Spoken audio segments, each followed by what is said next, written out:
Assalamualaikum warahmatullahi wabarakatuh. Hello, selling friends. How are you today? We're back with me, the director of Sustralinga Indonesia, and I'll be hosting this live session.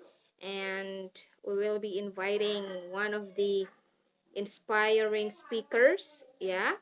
Dan nanti kita akan berbicara soal bahasa ibu, bahasa perempuan, karena kita akan memperingati Hari Ibu ya pada tanggal 22 Desember nanti. Dan semoga sesi kali ini akan memberikan manfaat yang lebih luas ya, bukan hanya untuk perempuan tapi juga untuk semuanya gitu ya, tidak memandang perempuan, laki-laki ataupun tua dan muda.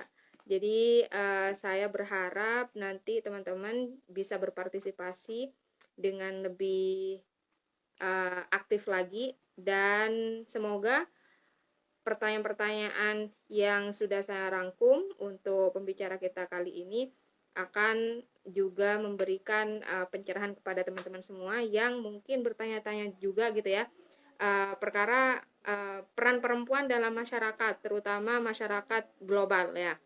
Oke.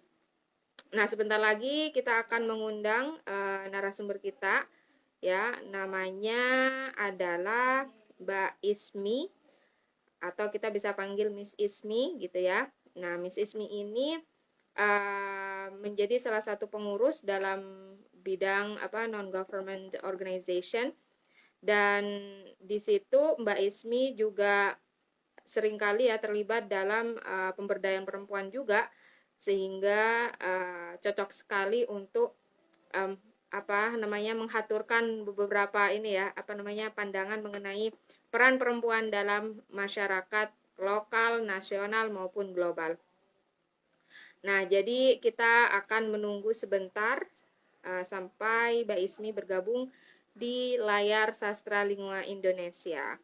Nah, bagi teman-teman semua yang juga penasaran tentang layanan dari Sustralinga Indonesia, kami juga memiliki website yang bisa teman-teman semua kunjungi di sastralingua.co.id, dan tentunya nanti teman-teman juga bisa menghubungi admin kami untuk mengetahui lebih lanjut layanan bahasa yang juga kami berikan gitu ya kepada klien-klien kami.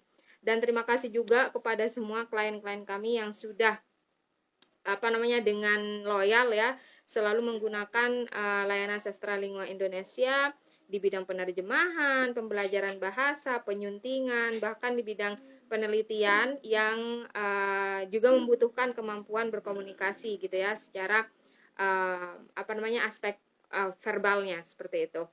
Nah, oke, teman-teman, untuk memberikan sekilas gambaran ya mengenai topik kita pada kali ini di live IG pada kali ini, temanya adalah bahasa ibu dan juga bahasa perempuan.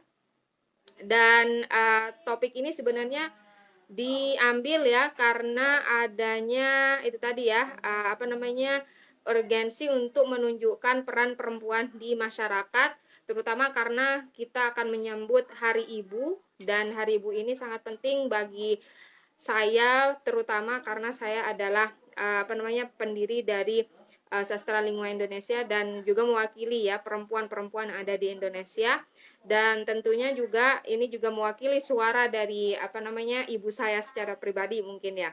Nah, seperti itu. Jadi teman-teman, kita akan menunggu Miss Ismi untuk bisa bergabung. Apa sudah diterima requestnya? Hai, assalamualaikum. Halo. Waalaikumsalam. Mbak Ismi, ini ada trouble nih sebenarnya. Ini di layarku Mbak, gak ada wajahnya Mbak Ismi. Tapi sepertinya kalau berdasarkan pengalaman sebelumnya gitu ya, itu biasanya nanti akan muncul di setelah medianya di save. Gimana nih? Apa langsung dilanjut aja kali ya? Oh gitu, boleh. Aku tapi bisa ngelihat Mbak Ima. Aku bisa melihat. Oh ya itu. Itu Coba sudah terjadi lihat. 2 kali. Kita tanya iya. teman-teman yang sudah bergabung, foto kita. Ada kelihatan wajah aku dan wajahnya Mbak Ima nggak? dari Sastra Lingua. Kelihatan nggak? Coba Iya, dong mungkin lihatkan di teman-teman kolom. bisa ini, betul, Kelihatan bisa apa namanya respon kata-kata di kolom aman. komentar. Oke, kalau begitu bisa apa namanya kita lanjut aja gitu ya, biar tidak terlalu malam. Oke, Aduh, aku sebenarnya nah ini deg-degan banget.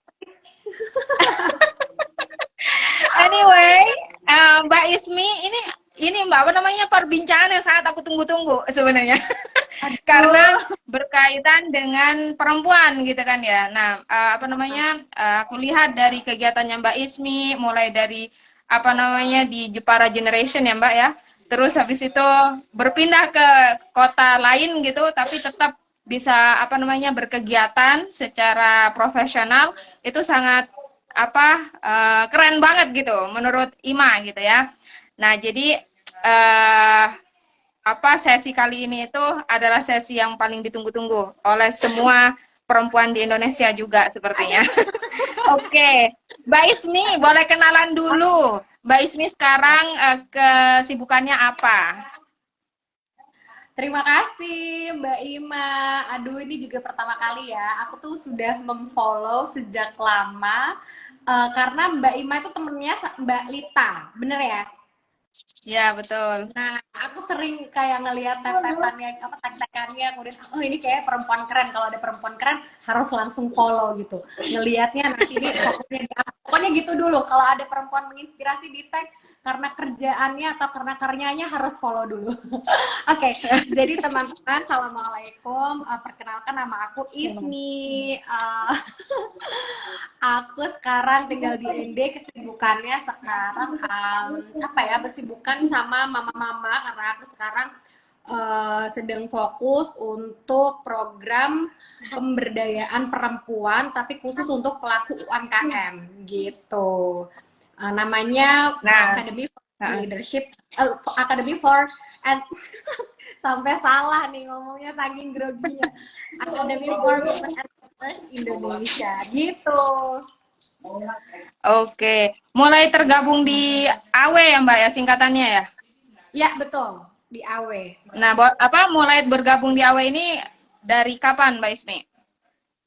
Oke, jadi sedikit spill terkait program AW. Program AW itu sebenarnya adalah program dari Kementerian Luar Negeri Amerika Serikat. Itu bukan programnya ISMI sebenarnya, tapi program itu tuh di program mereka, tapi kan di dari satu negara. Nah, kebetulan karena sejak tahun 2019 itu emang selain apa ya kenceng ngomong tentang sustainable movement di Jepara, ISMI juga melakukan pemberdayaan perempuan gitu, khususnya di pelaku UMKM karena kan dulu memang sebelum aku di Jepara juga sama perempuan gitu. Nah, terus pas tahun 2023 ini ada sebuah program dan aku dikontak sama UNFC untuk nge-link program ini gitu. Jadi baru tahun ini adalah tahun pertama partisipasi ya gitu ya di tingkat internasional untuk program AW ini. Pertama kalinya diselenggarakan di Taman Air. Jadi baru 5 bulan kemarin seluruh pesertanya sudah diwisuda. Aku senang sekali dan itu aduh penuh haru sekali sih melihat bagaimana program yang didesain awalnya itu untuk top notch candidate tapi aku switch gitu ya, aku switch dan kami di tim bekerja sangat keras sekali bagaimana itu bisa memberikan kesempatan untuk mama-mama juga yang ada di daerah rural gitu ya untuk menggunakan program yang sangat berkualitas gitu. Itu Nah, jadi untuk program AW sendiri akan berlanjut atau ada apa namanya semacam durasi 5 bulan itu aja, Mbak? kalau program AW insya Allah akan berlanjut batch 2-nya. Doakan teman-teman. Ini saya lagi ketik-ketik proposalnya lagi untuk nanti AW tahun kedua. Insya Allah tahun 2024 nanti implementasinya. Ditunggu ya nanti informasinya. Oke. Mungkin juga bisa di online kan, Mbak, biar yang lain juga bisa ikut gitu kan ya. Bukan Iya, cuma yang apa namanya yang ada di sekitar itu aja. Oke. Oke. Jadi Mbak Ismi, untuk mengawali gitu ya sesi kita hari ini, sebenarnya Mbak Ismi sebelum apa namanya diundang gitu ya, dan juga setelah diundang dan mendapatkan proposal dari Sastra Lingua gitu ya, menurut Mbak Ismi topik hari ini tuh seperti apa gitu? Karena kan topiknya tentang bahasa ibu, bahasa perempuan. Jadi biasanya kan kalau bahasa ibu itu dikonotasikannya dengan apa namanya hal-hal yang domestik gitu kan ya. Tapi kalau bahasa perempuan itu yang feminis gitu kan ya. Jadi pandangan Mbak Ismi sendiri mengenai tema atau topik kali ini gitu. Itu apa? iya, oke. Ini aku agak deg-degan juga nih menjawabnya. Tapi menurut aku bahasa ibu, bahasa perempuan itu sama kerennya sih menurut aku ya. Karena bahasa ibu itu kayak bahasa yang dimiliki setiap manusia di bumi ini, ya kan? Karena mereka itu adalah seorang ibu itu adalah yang mengajarkan anaknya pertama kali berkata-kata. Jadi sepenting atau apa ya, ini menurut saya ya, saya nggak tahu teori-teori yang tersebar di luar sana, tapi menurut saya setinggi itu penghormatannya begitu, meskipun memang di apa praktiknya gitu ya, ke budaya patriarki dan lain sebagainya, tapi menurut saya bahasa ibu itu sebuah penghormatan bagi peran perempuan sendiri gitu, kayak sebutan ibu bumi, ibu pertiwi gitu kan. Eh, apa ya, menegaskan bahwa sepenting itu peran perempuan itu seharusnya gitu, dan itulah yang harus disoundingkan gitu kan, terus menerus kayak keterlibatan perempuan kayak gitu. Tapi kalau aku lebih biasanya tuh ini deh, perempuan sama wanita. Kalau aku ya Mbak ya, ini agak sedikit bergeser dari bahasa. Mhm. Kalau aku menggunakan bahasa perempuan memang daripada wanita gitu, kayak perempuan gitu, kak, empu gitu, kayak diberdayakan gitu, pemberdaya atau Mhm. diberdayakan gitu dibandingkan kayak wanita gitu kan. Nah kalau aku Mhm. sih itu Kalau bah wanita ini ya, dia kesannya lebih apa namanya, apa ya, lebih mungkin hal-hal yang berhubungan dengan seperti mungkin sexual desire atau apa namanya, like physical attraction only atau ya yang berkaitan dengan hal itu gitu kan ya. Iya, jadi aku selalu ini tuh pemberdayaan perempuan, bukan pemberdayaan wanita. Kayak aku lebih suka menggunakan kalimat perempuannya itu karena per perempuan gitu kan. Jadi kayak itu Mhm. sesuatu yang dia itu berdaya gitu. Kalau aku lebih ke situ sih, Mhm. Mbak. Mhm. Oke, setuju sih ya, karena apa namanya, kenapa sastra lingua menyandingkan dua konotasi yang apa namanya sebenarnya kalau misalnya secara literal kita terjemahkan berbeda gitu ya, bahasa ibu, domestik, juga bahasa perempuan, feminis, tujuannya sebenarnya untuk memberikan pandangan kepada teman-teman semua bahwa sebagai perempuan itu sebenarnya dua roles yang tadi ya, secara domestik dan juga secara apa namanya fungsional di masyarakat itu perlu untuk dikampanyekan gitu kan. Nah, tapi begini ya, mungkin teman-teman yang ada di daerah yang mungkin secara kultural masih sangat melekat apa namanya konsep patriarkinya, mungkin juga memiliki pendapat yang berbeda Mbak Ismi. Nah, Ya. kira-kira kalau misalnya nih Mbak Ismi, topik ini dilihat oleh orang yang berasal dari daerah atau orang yang berasal dari apa namanya lingkungan yang tidak terlalu terekspos dengan hal-hal yang sedemikian rupa. Menurut Mbak Ismi gimana langkah-langkahnya agar mereka bisa membuka diri gitu untuk melihat bahwa dua konotasi bahasa ibu bahasa perempuan ini bisa disandingkan gitu. Iya, yang paling penting memang adanya ruang yang terbuka gitu ya untuk mengedukasi. Kalau kalau di AW sendiri itu memang kita selain kita berbicara atau membahas tentang bisnis gitu, kita juga agak ngomong-ngomongin tentang perempuan gitu, peran perempuan gitu. Karena kan kalau di NTT nih, sekarang kan aku di NTT ya, saya itu kaget karena pertama kali saya dengar cerita ketika saya wawancara satu tim saya gitu kan. bagaimana pendapat kalian tentang perempuan gitu kan di NTT ini? Apa sih keresahan yang kamu tuh miliki gitu? Nah, mereka itu tuh menjawab Mhm. bahwa iya di sini itu kayak suara perempuan itu tuh belum begitu didengarkan gitu kan, belum begitu didengarkan. Kemudian bahkan kayak yang paling aku kaget adalah makan gitu kan. Makan itu tuh ada Mhm. loh Mbak. Ya, kayak kalau cowok makannya di ruang tengah gitu. Tapi kalau Hmm. makannya itu di dapur di belakang. Ah, itu saya juga Hmm. awalnya nggak ya, tapi ternyata 3 orang kandidat ya. Pada waktu itu kan saya lagi interview sebuah program gitu, terus saya mau cari tim gitu kan. Dan itu pertanyaan itu Mhm. saya lontarkan beberapa orang kan kandidat, dan kandidat perempuan itu menjawab semua keresahannya itu tuh sama gitu. Jadi kayak ada ketimpangan gitu ya. Itu Hmm. di sini gitu. Jadi kalau kalau mau kenceng banget itu belum bisa. Mungkin belum bisa seperti yang di Jawa. Contoh nih, gini, misalkan saya nggak bisa pakai kacamata kebiasaan saya gitu, karena kalau di keluarga saya komunikasi yang terbuka, saling mengkritik, saling berpendapat, itu mungkin biasa antara perempuan dan laki-laki. Nah, saya kalau Betul. agak harus hati-hati gitu. Kalau mereka harusnya kan begini, harus gitu.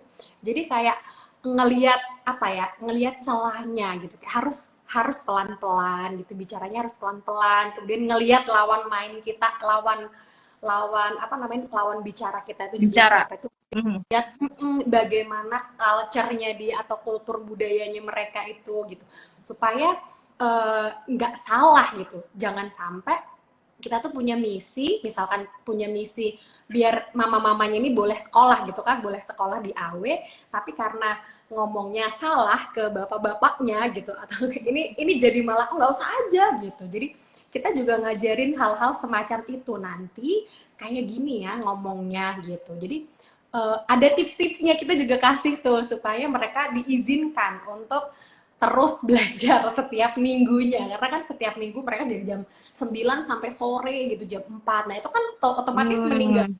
peran domestik kan Pekerjaan di gitu. rumah. Ya. Betul. Mhm. Nah itu juga kita kasih kasih tips-tips juga tuh selain belajar bisnis. Oke, menarik, menarik. Nanti kita bahas lagi nih, soalnya ada di sesi bedah kalimat ya. Oke, menurut Mbak Ismin ya sebagai perempuan, so personally dari Mbak Ismin sendiri, kenapa sih harus bisa terlibat dalam apa namanya kehidupan bermasyarakat gitu? Oh iya, sangat penting sekali. Jangankan kehidupan bermasyarakat, sepenting itu di unit terkecil kita deh, kehidupan kita kan keluarga gitu ya.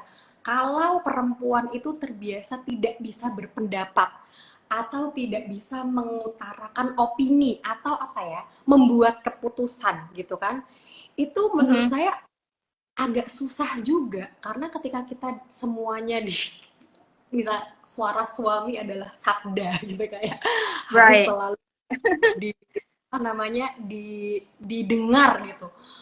Itu sangat akan menimbulkan ketimpangan. Mungkin uh, awal mula dari titik permasalahan yang kecil, misalkan satu satu misalkan ya terjadi gap gitu.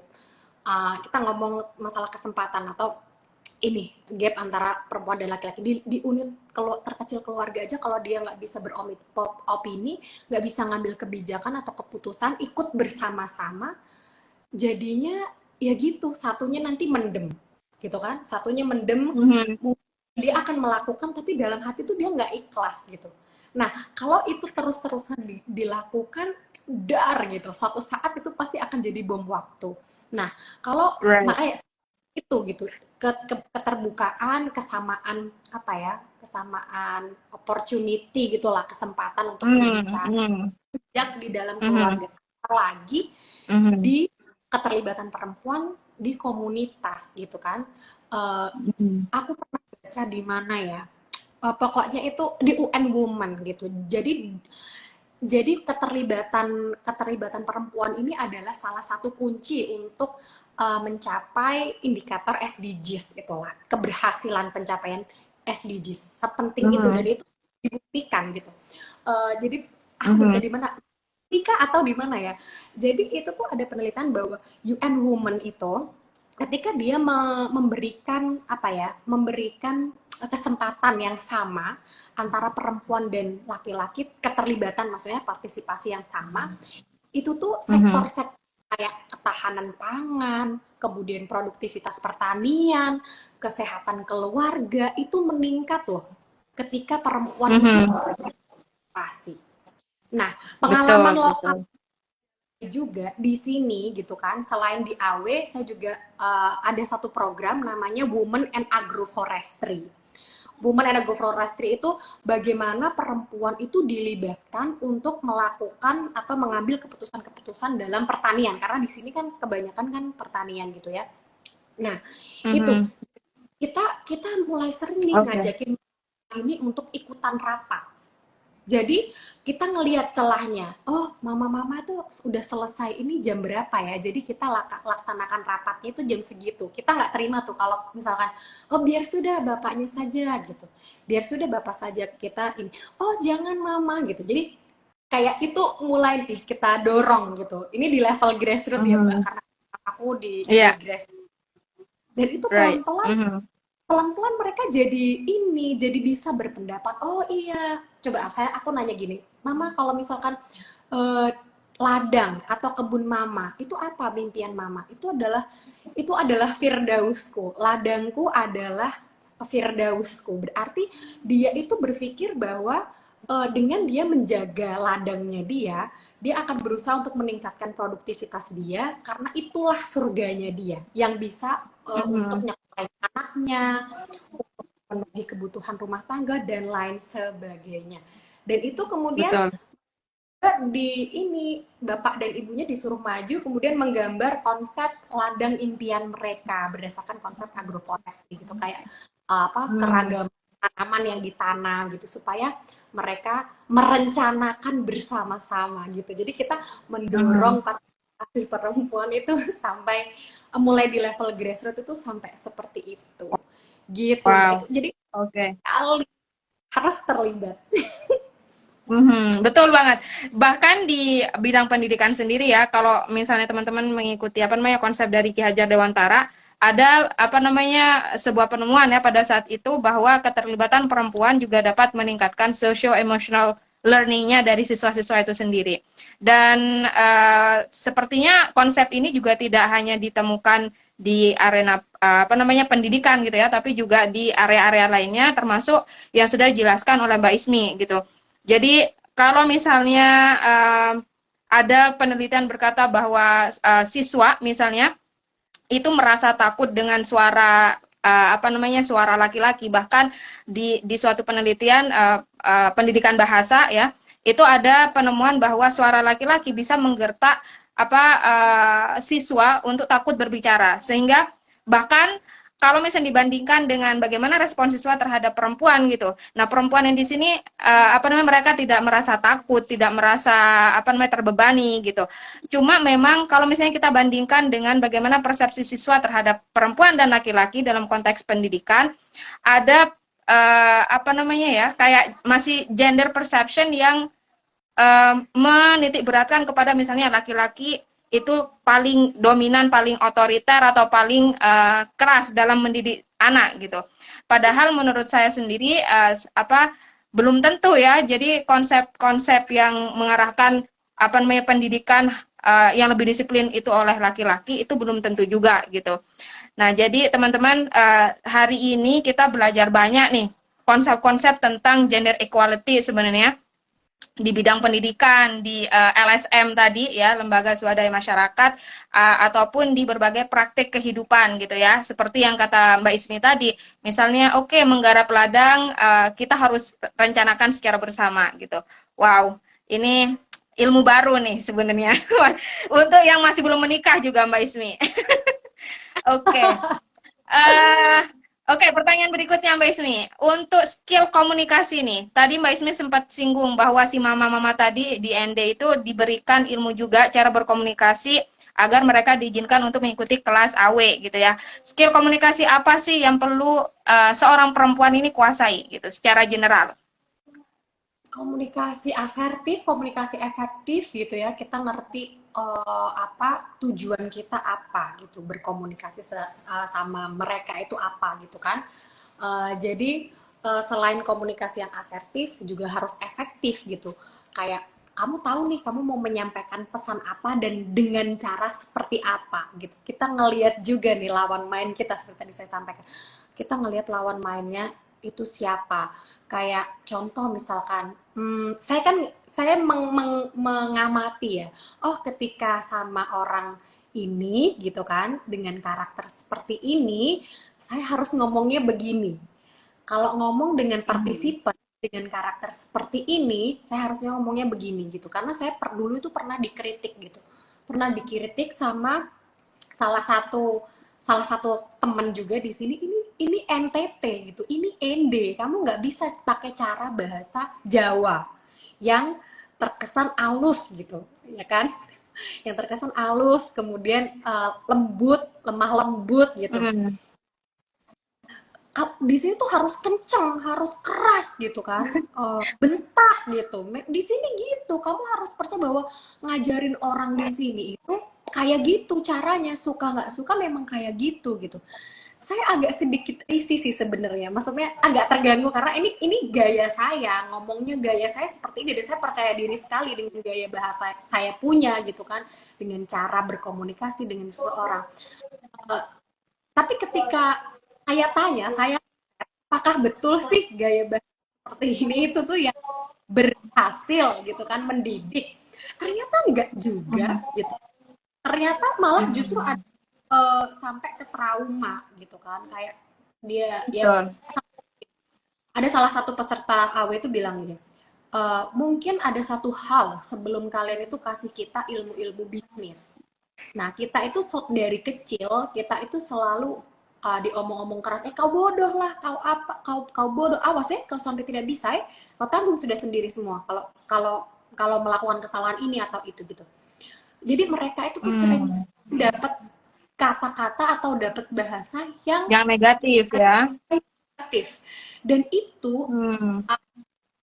unconsciously itu tuh kayak masuk gitu, masuk ke Hmm. pikiran alam bawah sadar dan ternyata itu yang membuat mereka tuh jadi nggak percaya diri, jadi susah untuk beropini, kayak iya iya aja gitu. Dan saya wow, ternyata nih, dan itu untungnya didengar sama salah satu orang yang ngeritik saya itu tadi. Nah, kayak gitu kan. Jadi ini bukan Hmm. masalah apa namanya lembek atau enggak, tapi kita tuh komunikasinya tepat sasaran nggak, pesan yang kita sampaikan itu tuh disampaikan dengan bener atau enggak. Makanya saya bilang kalau misalkan ngomong sama suami kamu yang tipikalnya dominan gitu kan, tipikalnya dominan, kayak berarti dia itu tuh eh, jangan jangan mendayu-dayu atau ini ya, bawa-bawa perasaan, bicaralah Hmm. dengan fakta dan data gitu. Kenapa kamu harus ke AW gitu kan? AW itu sudah berdampak apa di hidup teman-teman semua, apa yang sudah dirasakan gitu kan? Belajar apa dari AW? Kenapa sih kenapa harus mau ke AW, dan itu ceritakan, sampaikan sehingga partner bicaramu itu jadi mengerti gitu, karena mereka kebanyakan kan memang sifatnya kan dominan gitu kan, male Hmm. dominan kayak gitu kan. Kalau di sini ya Tapi Mbak Ismi, ya, kita apa namanya, saya potong bentar nih. Eh, Kalau di ini ya, apa namanya, perspektif masyarakat secara umum gitu ya kan, misalnya si laki-laki itu dominan, sedangkan yang perempuan ini tidak gitu. Kadang masih ada persepsi bahwa ya kamu harus halusin si laki-laki, atau maksudnya lebih yang tadi itu ya, malah sebaliknya gitu, misalnya mendayu-dayu atau merayu si laki-laki ini untuk memberikan izin atau menyetujui apa namanya, argumen atau statement dari pasangannya seperti itu. Nah, menurut Mbak Ismi nih, dengan kondisi yang sama untuk mencapai tujuan yang sama, misalnya untuk apa namanya, berpartisipasi di kelas itu, gimana nih menanggapi perspektif masyarakat yang seperti itu gitu? ya kalau aku sih bagaimana caranya supaya kita sampai di tujuan aja sih gitu. Karena kan kita kadang melihat beda-beda gitu. Kayak misalkan saya harus ngomong sama suami saya gitu kan. Tipenya dia itu tuh seperti apa itu saya harus kenali. Oh, ketika saya ngomong kayak gini nggak berhasil, berarti harus diubah caranya. Oh, saya harus ngomong lebih banyak ngomongin data karena dia tipenya kayak mungkin yang apa dominan gitu, dia pengambil resiko, dia inisiatif gitu kan, dia menentukan gitu. Oh oke, jadi saya nggak Mhm. bertele-tele ngomongnya tuh, saya nggak bertele-tele, jadi langsung gitu, langsung straight to the point. Tapi beda lagi, misalkan akan ada macam-macam gitu ya, ada macam-macam karakteristik. Memang kita nggak bisa satu bahasa atau satu tips berlaku untuk semua gitu. Jadi kita Betul. ngelihat dulu. Tadi saya bilang lihat dulu lawan mainnya itu siapa gitu. Makanya kadang ada yang oh dia sukanya kayak dihormati atau disanjung, ya kita lebih banyak Mhm. dengerin dulu gitu. Kita lebih banyak dengerin, kemudian ngomong yang halus gitu kan. Atau kalau dia orangnya yang dia menuntut, misalkan menuntut partner lawannya itu tuh setara dengan mereka, berarti ya udah kita adu adu gagasan, kayak enjoy aja, kayak menyetarakan level dengan beliau. Ini saya buktikan ketika saya tuh ngomong sama salah satu pimpinan cabang bank di ND pada waktu itu Mhm. nih kan. Saya kan cungpret gitu ya, cungpret, sosok sosok ngundang pimpinan cabang nggak pakai janjian apa segala macam, pokoknya langsung pakai surat, bawa surat, saya mengundang Anda di acara saya. Yaudah dia tanya, kemudian saya ngeliat, saya dengerin dulu, oh tipikalnya seperti ini, baru saya respon. Oh dia adalah orang yang kayaknya pingin partner ngomongnya itu tuh setara atau selevel gitu sama dia, ya udah gitu. Kadang ya saya seimbangin gitu kan, seimbangin dengan eh, ngomongin pengalaman gitu kan, ngomongin apa nih kira-kira yang bisa digali. Nah ternyata pas udah ketemu nih sama sambung apa benang merahnya, nah itu baru bisa ngobrol, oh ternyata satu alumni, satu alma mater, kemudian ini itu dan lain sebagainya, sampai bisa nggak kalau kita kerja sama bareng gitu, sampai kayak gitu. Nah padahal awalnya saya nggak expect apa-apa, nah itu karena kita menganalisis kan partner ngomongnya kita tuh siapa gitu. Jadi balik lagi, kalau misalkan kita kayak apa ya, bukan ngemis ya, apa kayak sampai memohon-mohon gitu, Mhm. saya nggak apa ya, nggak begitu menganjurkan karena kayak terlihatnya kok kita di bawah banget gitu, padahal ini kita berhak Betul. loh, ya kan, kita itu hak Ya, kita loh. betul.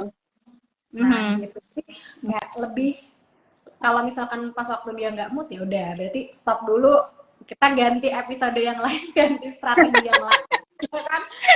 Nah ini ilmu dari Ibu Aisyah Dahlan, ini gini, jadi jangan, dan ini dibuktikan sama mentor-mentor awal, jadi kita kita diskusi pada waktu itu gimana caranya supaya bisnis kita itu bisa disupport sama suami-suami kita. Nah yang paling Mhm. pertama, eh, ini ada satu mentor laki-laki, kan ada laki-lakinya juga mentor. Mhm. Jadi gini, kalian itu jangan mengeluh-mengeluh gitu. Kalau misalkan ini bisnis susah apa segala macam, lalu kita yang disemprot-semprot, kita yang seolah dituntut gitu kan, kamu kok nggak mengerti sih dan lain sebagainya. Nah itu sudah, kalau Betul. sudah seperti itu, kita laki-laki sudah begini, sudah stop, sudah tidak usah lagi. Udah pasti kayak gitu. Jadi hindari yang seperti itu. Apalagi mengajak diskusi dalam posisi perut suami atau perut laki-laki tuh lapar.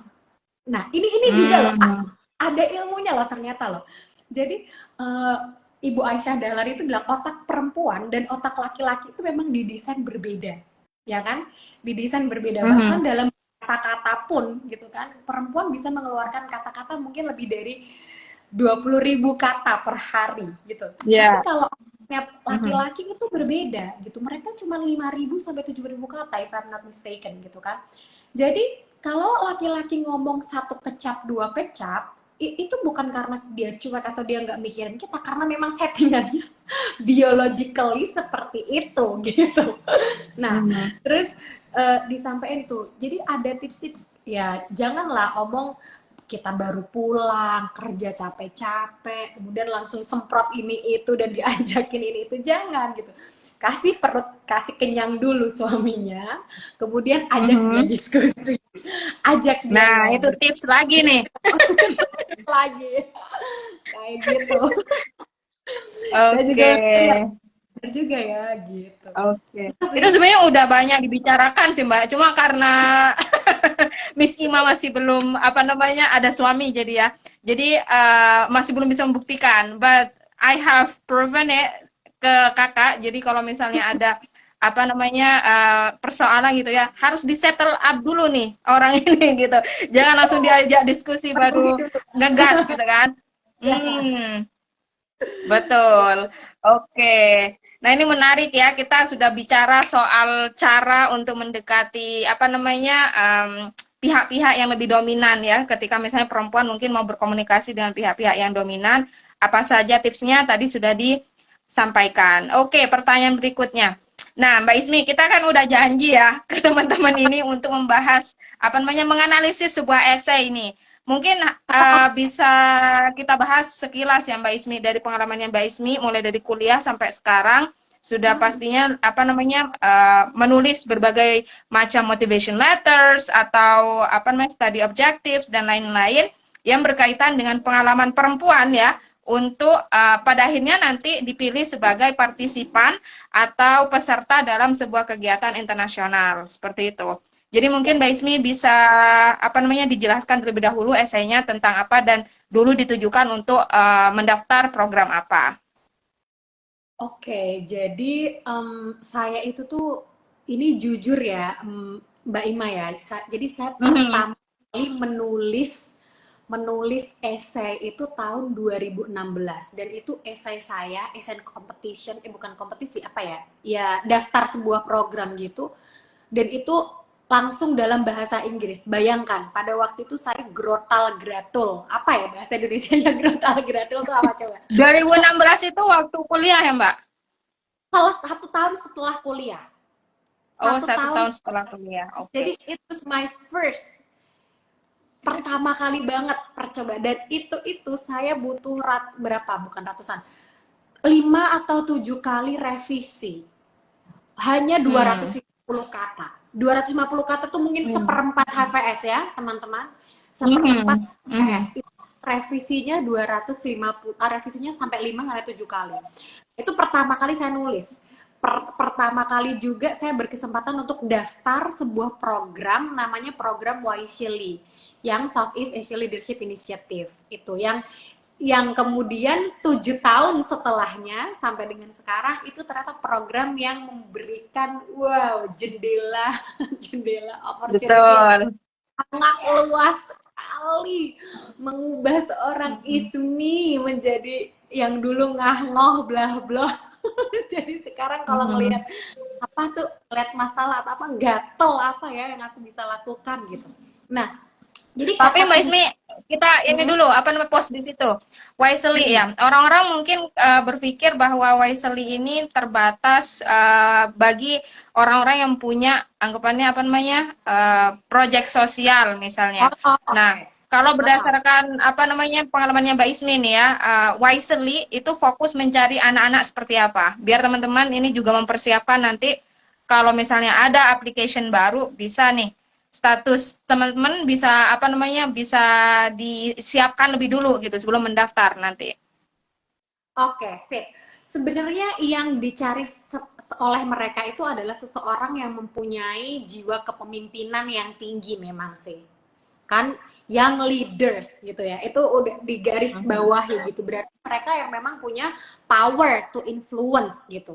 Power to Mhm. influence. Berarti cara indikator cara nyarinya berarti gimana ya orang yang bisa ini?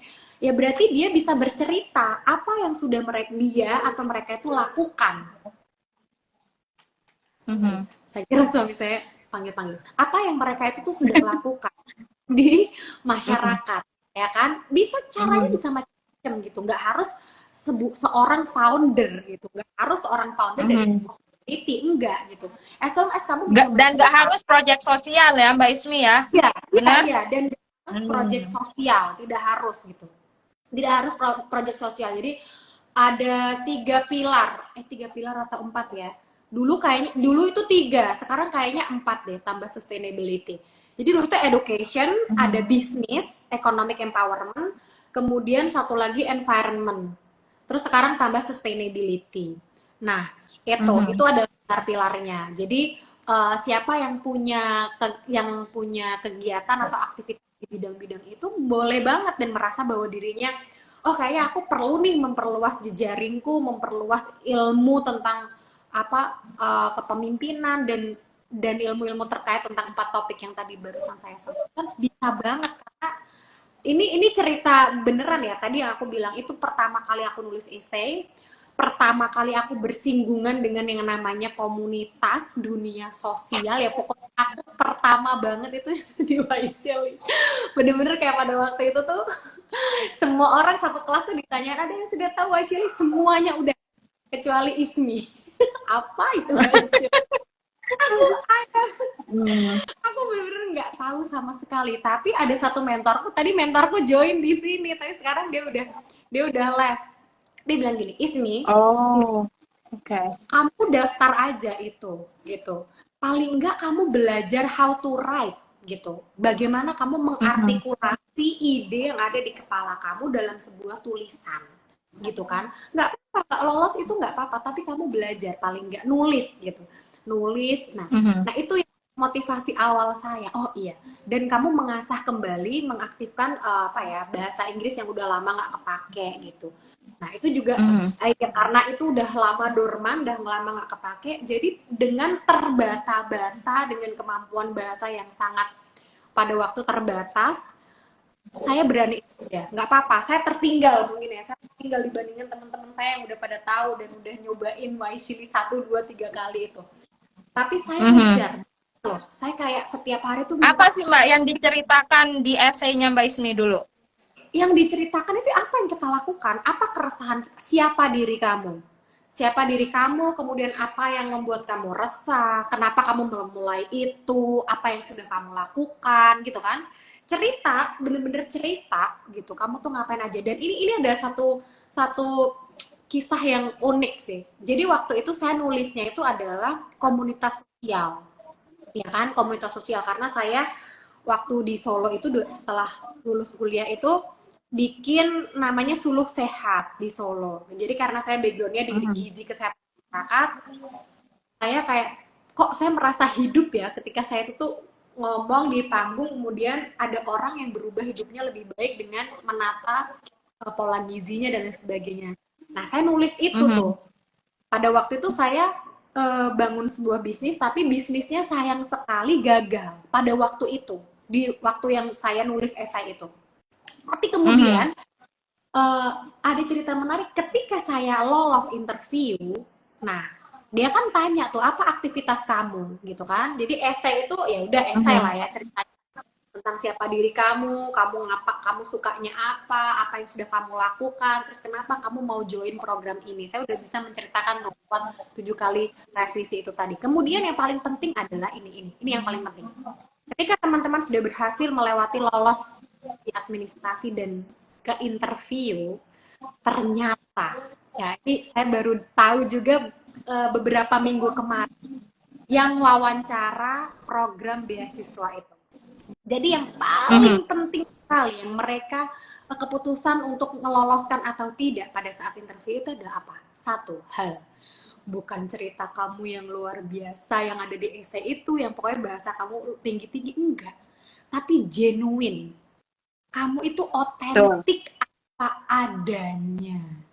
Nah, dari baru kemarin saya tahu, oh ternyata dulu itu saya keterima ini gitu. Saya ngomong gini, aktivitas kamu apa Ismi sekarang? Aktivitas karena awalnya saya berbisnis, tapi kemudian sekarang bisnis saya stuck dan tidak berhasil karena bla bla bla. Saya jelasin bener-bener bisnis yang pada waktu itu. Tapi akhirnya aku bilang gini, harusnya ketika saya bisa memanage lebih baik lagi, saya bisa memberdayakan lebih banyak, karena memang pada waktu itu satu lorong gang aku itu pada waktu bisnisnya masih jalan, masih bagus, itu orang yang nggak kerja jadi ikut kerja sama aku, meskipun cuma kayak kardus. Nah aku cerita apa adanya dan ternyata rasanya private sekali ketika kita itu bisa ngasih ke orang dan orang tuh say thank you gitu ke kita. Nah itu adalah sesuatu perasaan yang sangat menggembirakan sih pada waktu itu. Jadi saya nggak malu menceritakan bahwa ya sekarang saya gagal, tapi Malah justru aku Oke. dipindah loh Mbak Ismi, program. ini menarik nih.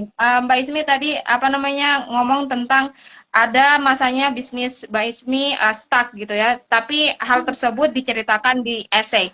Nah, apakah hal-hal yang seperti itu pada akhirnya menjadi sebuah apa namanya weakness atau kekurangan dari seorang partisipan? Itu yang pertama, Mbak. Kemudian yang kedua, kalaupun kita menyatakan apa namanya kegagalan gitu ya, sebuah kegagalan yang ada di kehidupan kita, apakah nanti kita harus juga menulis di apa namanya ya countermeasure-nya atau dalam artian um, kondisi di mana kita bisa mengatasi kegagalan ini. Iya, betul sekali. Jadi nggak apa-apa, kita tulis apa yang pada waktu yang apa ya, kegagalan yang pada waktu itu aku alami gitu. Tapi kita harus ngerti nih gimana caranya. Misalkan contoh, kita ditanya, kalau kekurangan kamu apa gitu. Kekurangan saya pelupa. Tapi ya udah jangan jawab pelupa aja, tapi kayak oh, tapi saya punya strategi gitu. Saya setiap hari punya kayak saya harus uh, apa listing gitu kan, listing apa aja yang saya harus lakukan pada waktu itu supaya saya bisa mencapai semua target dalam hari itu juga gitu. Jadi ke checklist semua gitu. Ya itu penting. Jadi kita nggak apa-apa kita kayak itu tadi kan saya bilang kan saya posisinya sekarang memang gagal gitu. Tapi andai saya punya kesempatan untuk belajar manajemen bisnis yang baik, saya rasa saya bisa karena saya punya calling yang sangat kuat di sini gitu. Jadi bisnis tidak hanya untuk profit tapi juga untuk memberdayakan orang gitu. Nah, gara-gara itu jadi mereka malah nge-change dari aku yang daftarnya civic engagement, jadi diubah ke apa social entrepreneurship and economic development. Nah, jadi pada waktu aku keterima kaget juga. Ismi, tapi kita ubah dari yang aplikasi kamu yang awalnya ke jurusan sana, kita ubah yang ke jurusan sini karena kita melihat ada kamu lebih cocok untuk belajar ini itu Sampai sekarang keturutan ya Mbak soal bisnis sampai itu ya. iya gitu, jadi gara-gara white silly itu sebenarnya. Gitu gitu Mbak Oke, Ima. nah Mbak Ismi, apa namanya? Mungkin kita ngebahas nih secara linguistiknya gitu ya. Mungkin teman-teman ingin pandangan yang lebih aplikatif dalam menulis sebuah esai, apalagi tentang perempuan gitu ya, pengalaman perempuan. Yang pertama kita mungkin pertanyaannya soal apakah pada saat itu Mbak Ismi juga menyinggung soal mungkin, oke, posisi saya sebagai perempuan seperti ini dalam esai itu ya Mbak.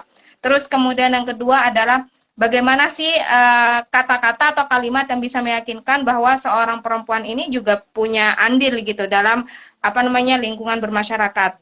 Karena kan mungkin kalau misalnya apa namanya dilihat dari tulisan seorang laki-laki gitu ya, orang-orang pasti sudah tidak memiliki apa namanya pandangan yang sekiranya apa masih berasumsi gitu karena karena dia laki-laki ya sudah jelas dong dia memiliki leadership skill yang lebih mumpuni gitu karena juga apa perspektif itu sudah berkembang di masyarakat tapi kalau misalnya kita melihat dari perspektif masyarakat terhadap perempuan itu sendiri gitu apakah ada sih kalimat-kalimat ataupun section tadi ya yang menceritakan utamanya tentang posisi perempuan dalam menjalani sebuah usaha di dalam masyarakat ataupun bisnis atau juga mungkin apa namanya pursuing education gitu ya. Oke, aku jawabnya berdasarkan pengalaman waktu itu ya, berarti ya, Mbak Ima. Iya, Oke, atau boleh nanti disambungkan sama yang apa namanya proses mungkin Mbak berpartisipasi di event lain dengan memposisikan diri sebagai perempuan di situ, bukan menceritakan Mbak sebagai I just wanna participate tapi tidak menceritakan sisi perempuannya gitu Mbak maksud saya. oke. Kalau pada waktu di aplikasi, pada waktu daftar Wisely, saya nggak berbicara tentang itu ya. Karena memang kan setiap essay itu kan mereka punya apa ya perintah atau apa kayak guideline gitu, kayak kamu harus ngapain, kamu diminta untuk menceritakan apa aja dan itu aja yang kita penuhin gitu. Kecuali kalau kita memang memang mau mengangkat isu gender. Pada waktu itu kan saya nggak mengangkat isu gender gitu kan, jadi saya nggak membahas tentang partisipasi perempuan gitu. Tapi ketika saya ngomong gitu kan, saya ngomong di pidato saya kemarin di depan Bapak Wakil Bupati, di depan orang-orang dinas yang ada di sini, kemudian suami-suami semua. Saya bilang, kenapa saya undang mereka? Karena saya butuh mereka itu terus mendukung gitu. Saya tulis di situ slide saya itu tuh isinya adalah achievement atau highlights bagaimana yang awalnya mereka itu tuh zero, ibaratnya kayak zero, itu karena pendidikan dan edukasi itu mereka berkembang loh seperti ini. Dan saya sampaikan ada data-datanya semua itu. Dan itu datanya tuh dari mereka sendiri, dari participants. Kita we're doing survey gitu kan, kayak kuesioner, kita nyebar apa sih yang meningkat gitu, kayak skill berpikir kritisnya meningkat, kemudian berbicara di depan umumnya meningkat, kreativitas, manajemen waktu kayak gitu, keuangan. Nah, ini ada, jadi saya ngomong di depan orang-orang ya. Jadinya kayak ada suara yang ternyata memang iya ya, si Awe ini betulan gitu. Dia bukan hanya program-program satu kali selesai, tapi memang dia tuntas gitu kan. Kita kasih tahu juga datanya kayak gitu. Nah, tapi kalau untuk yang aplikasi-aplikasi itu karena memang ada satu aku pernah ikut Wisely Women Leadership Academy. Nah, itu spesifik kan gitu. Nah, itu spesifiknya. Pasti kita harus menarasikan bagaimana peran kita di dalam masyarakat gitu. Aku akan berbicara, aku sebagai seorang perempuan, aku memimpin sebuah organisasi bernama Jepara Young Generation kan, yang sudah berdampak terhadap siapa, kemudian melakukan apa, kayak gitu. Jadi memang ada kata-kata kunci yang harus ada, kayak contribution gitu kan, impact, hal-hal semacam itu yang tidak boleh tertinggal ketika kita itu tuh nulis esai supaya memikat hati interviewer gitu kan. Apa sih yang sebenarnya tujuan kita tuh apa gitu kan, kita ngomong tujuan dulu, tujuan kita apa, kemudian posisi kita sekuat apa gitu kan, karena pemberi beasiswa itu akan berinvestasi kepada tadi orang yang powerful enough to influence, karena mereka berpikir bahwa ketika aku investasi ke diri kamu akan pulang dan kamu akan menyebarkan itulah, maksudnya memberikan impact kepada masyarakat di sekeliling kamu sehingga perubahan itu tercipta gitu. Nah, jadi ada kalimat kunci yang memang harus wajib ada gitu, kayak kamu harus ngomong tentang impact yang kamu sudah lakukan, kemudian kontribusi, kemudian your future, your vision gitu kan, ke depannya kamu tuh apa, dan apa sih yang kamu perlukan gitu, kenapa kamu harus memerlukan beasiswa ini gitu. Jadi itu adalah kalimat-kalimat kunci yang bisa jadi patokan ketika kita itu sebenarnya membuat esai gitu sih. Gitu. Dan betul. untuk hal Dan teman-teman ini ya Mbak, dalam menulis esai sebenarnya balik lagi ke pengalaman masing-masing gitu kan. Jadi kalau misalnya ada aplikan yang dia mungkin experience kesulitan gitu, dan kebetulan aplikan ini mungkin perempuan. Nah, kesulitannya berkaitan dengan gender equality misalnya, ya boleh jadi start untuk menulis esai itu bisa dilihat dari perspektif atau kacamata gender equality. Tapi kalau misalnya teman-teman tidak berpikir untuk menuliskan dari kacamata itu, pada akhirnya nanti bisa menuliskan mungkin dari impact-nya dulu, atau mungkin dari kontribusinya dulu, atau mungkin dari sebuah kegagalan gitu kan. Betul. Jadi memang berbeda-beda. Keresahan juga bisa. Boleh. Iya kan, kayak keresahan, kamu tuh keresah apa, kemudian kamu tuh melakukan apa, ya kan? Dari keresahan itu kamu tuh ngapain, gitu kan? Kalau saya dulu gitu, kalau aku nggak salah inget ya. Jadi dulu kalau di breakdown itu ada 3 section gitu, kayak paragraf pertama, paragraf kedua, dan paragraf ketiga. Paragraf pertama saya menceritakan background saya itu tuh siapa gitu kan. Saya adalah mahasiswa jurusan gizi yang pada waktu itu mengambil jurusan gizi yang kayak dibuang gitu kan, jurusan buangan lah. Tapi karena sebenarnya aku tuh Iya, memang. Teman-teman aku bilang, lu ngapain mau jadi apa? Kamu masuk jurusan gizi gitu. Mau jadi kerja apa gitu. Tapi pada waktu itu kok aku memenuhi panggilan, aku suka ilmu ini dan sepupu aku itu tuh di Jepara loh. Jepara tuh bukan bukan yang pelosok banget gitu kan. Ya kota, itu tuh Mhm. kota. Kok dia bisa gizi buruk ya gitu. Dan itu tuh Oh, oke. kayak gitu.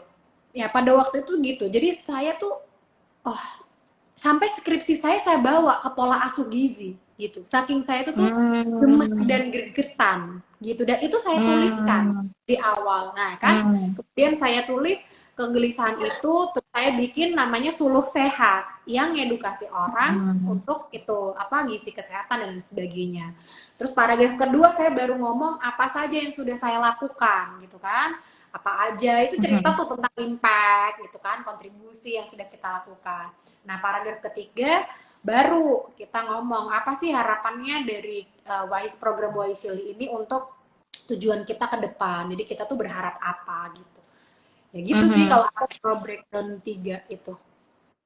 Betul. Oke, kalau ini apa namanya soal pendidikan bahasa nih Mbak, ada isu menarik di lingkungan Madura gitu ya, mungkin di lingkungan teman-teman juga ada gitu dan mungkin banyak.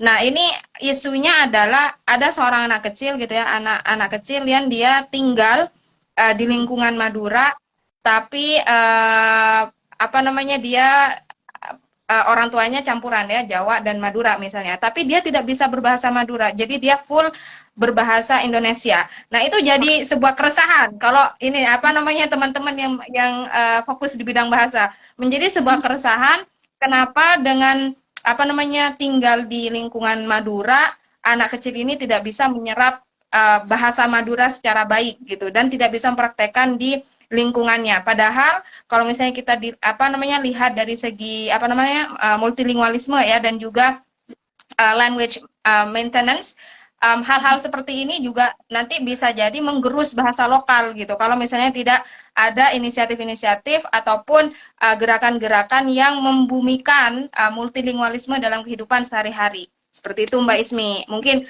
Mbak Ismi belum tahu apa Iya, namanya isu iya, bahasa yang seperti ini gitu. betul betul. Aku baru ini loh. Dan Oke. kan apa namanya?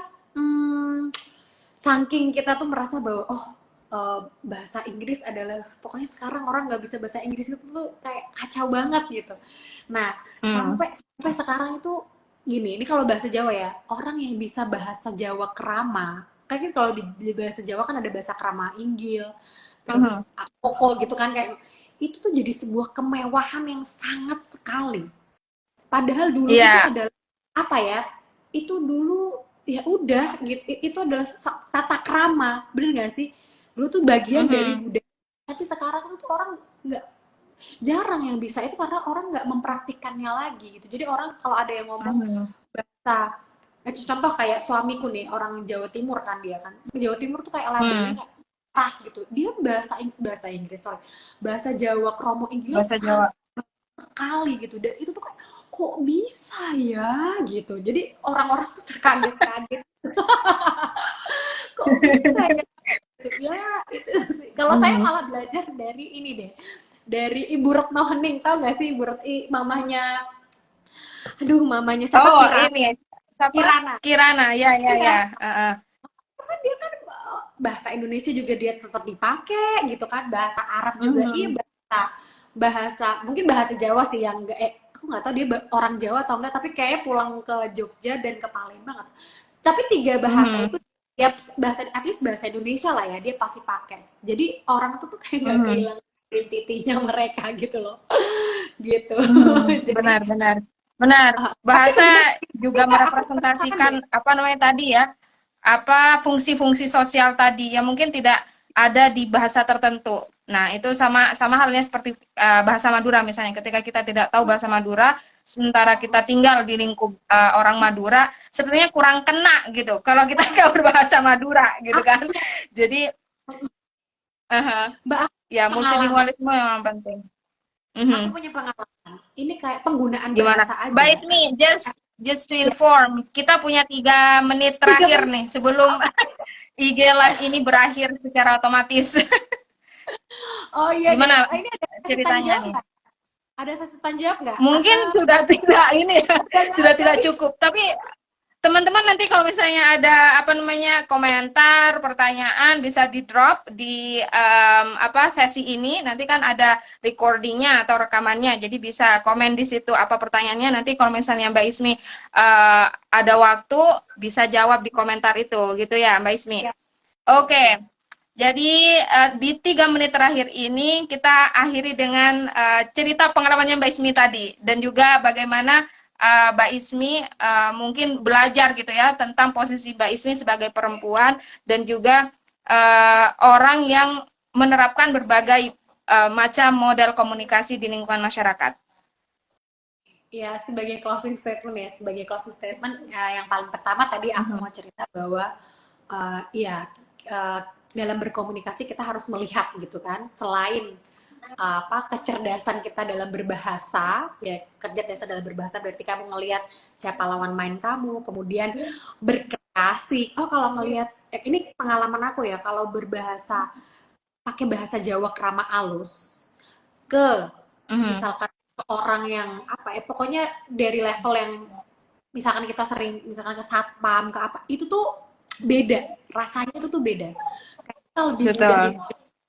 kita lebih mudah diterima, kita lebih mudah dianggap, dan kok tujuan komunikasi kita itu tuh lebih nyampe gitu. Itu ya. Jadi itu yang pertama. Kemudian kedua, ketika teman-teman menghadapi orang dengan tipikal dominan, mungkin kayak yang pertanyaan pertama ini adalah eh, jangan bertele-tele, langsung ke straight to the point gitu kan, sampaikan maksud dan tujuan kamu tuh apa gitu kan, hindari hal-hal yang mendayu-dayu atau membawa perasaan, kayak sampaikan ke data dan fakta, cerita, pengalaman gitu ya. Terus berbicaralah dengan pelan-pelan gitu, pelan-pelan bukan berarti kayak apa kayak sampai mengemis kayak kasihan Merasa banget. rendah gitu ya. Iya, iya, iya. Aduh, mengemis lagi bahasa pilihan diksinya Ismi. Nah, tapi kamu bisa menyetarakan gitu kan, menyetarakan tapi dengan gaya pembawaan yang tidak apa kayak satu level di bawahnya mereka gitu. Jadi pahami itu. Kemudian yang ketiga, ketika kita itu tuh berbicara di depan publik umum, membawa diri sebagai seorang perempuan, apalagi seorang pemimpin gitu kan, percaya dirilah aja, karena kita itu sebagai contoh gitu, kita tuh sebagai sosok inspirasi yang juga bisa dilihat sebagai perempuan lain. Oh ternyata bisa ya gitu, oh ternyata keren juga ya inisiasinya, sehingga mereka bisa follow our value, our apa ya, prinsip-prinsip kita, apa yang kita Principles. gitu. Jadi percaya diri aja gitu, dan kencengin suaranya. Oke. Kencengin suaranya Oke. gitu. Mau diredam. Alright. Oke, Lagi Mbak Ismi. Sebelum ini berakhir, thank you so much udah datang di sesi apa namanya memeriahkan Hari Ibu ya di Desember 2023, dan semoga Mbak Ismi di situ sehat bersama Amin. keluarga dan Baik. tentunya nanti punya cerita baru sehingga bisa cerita-cerita lagi bersama Ima dan juga tim ya. Um, dan ya, oke everyone, happy Mother's Day. Thank you so much for Happy coming and I hope I'll see you again in the next event. Terima kasih Mbak Ismi. Selamat malam. Bye-bye. Assalamualaikum. Salam. Ada Kak Putra join. Udah selesai Kak Putra, udah selesai. Aku matiin ya Mbak Ismi ya. Bye-bye. Bye.